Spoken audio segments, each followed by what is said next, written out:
সব মানুষেরই গল্প ভিন্ন, হাজারো স্মৃতি, পাওয়া না পাওয়ার আনন্দ বেদনার গল্প। কিন্তু সেসব শোনার মানুষ কোথায়? জীবনের শেষ ভাগে এমন গল্পের যেন স্তূপ জমে হয়ে ওঠে গল্প পাহাড়। তেমনই এক গল্প পাহাড় ঢাকার ধামরাইয়ের শৈলান প্রবীণ নিবাস। পরস্পরের গল্প শোনার সময় এখানে অঢেল। কেমন কাটছে সেখানকার বাসিন্দাদের সময়? মনিরুল সুমনের ক্যামেরায় শফিকুল হকের রিপোর্ট। বসে বসে খাই, এখন আমার খাইতে দিব না। কয় ছেলেরে কয় কই তোর মারি নিবি নি, তারপরে আমার ছেলে এসে মারে ধরে।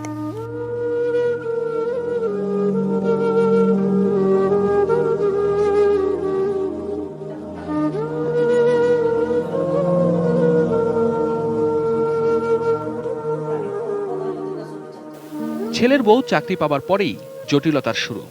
সবশেষ সমস্যা সমাধানে ৭০-এর কাছাকাছি বয়সের সুফিয়া বেগমের জায়গা হয়েছে শৈলান প্রবীণ নিবাসে। আক্ষেপ করে অনেক কথা বললেও কোনো অভিযোগ নেই তার। বললেন, ভালোই আছেন এখানে। সবাই আছে, আদর করে সবাই।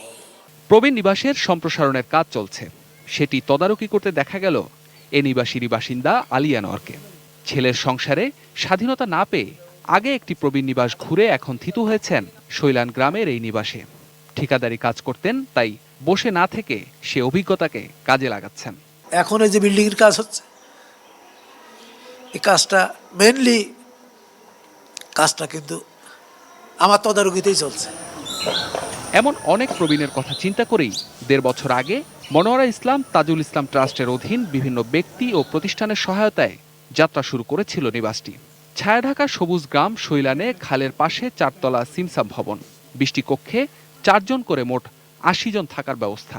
যদিও এখানকার বর্তমান বাসিন্দা ২২ জন, যাদের মধ্যে ১৪ জনই নারী। সবুজে ঘেরা এই নিবাসে সব সুযোগ সুবিধাই পাচ্ছেন বাসিন্দারা। এখানে থাকছে সার্বক্ষণিক বিদ্যুৎ, নিরাপত্তায় সিসিটিভি ক্যামেরা, ফিজিওথেরাপির ব্যবস্থা এবং আলাদা চিকিৎসা কক্ষ ও ডিসপেন্সারি। পরিবারের ঠাঁই না পাওয়া এসব প্রবীণের মনে নানা হতাশা। এজন্য নিয়ম করে কাউন্সিলিংও করানো হয় শৈলান প্রবীণ নিবাসে। নিবাসের উদ্যোক্তা দিলরুবা কবির পারিবারিক ১ বিঘা জমিতেই গড়ে তুলেছেন নিবাসটি। এমন অনেক প্রবীণ আছেন যারা যে কোনো কারণেই হোক নিজের পরিবারে থাকতে পারছেন না। তাদের জন্যই এ নিবাস, জানালেন দিলরুবা কবির। এই আবাস শুধু নিম্নবিত্তের জন্য কেন, এরও ব্যাখ্যা মিলল। যারা উচ্চ মধ্যবিত্ত, তারা সমস্যার সমাধান কিছুটা সামাল দিতে পারে, কিন্তু গরিবদের জন্য এটা সামাল দেওয়া খুবই কঠিন ব্যাপার। অশান্তি নিয়ে অনেকে আসে, যাদের একদমই পরিবারের জায়গা হয় না, বিভিন্ন রকম অসুবিধা থাকে, তারাই আর কি এখানে আসতে পারে।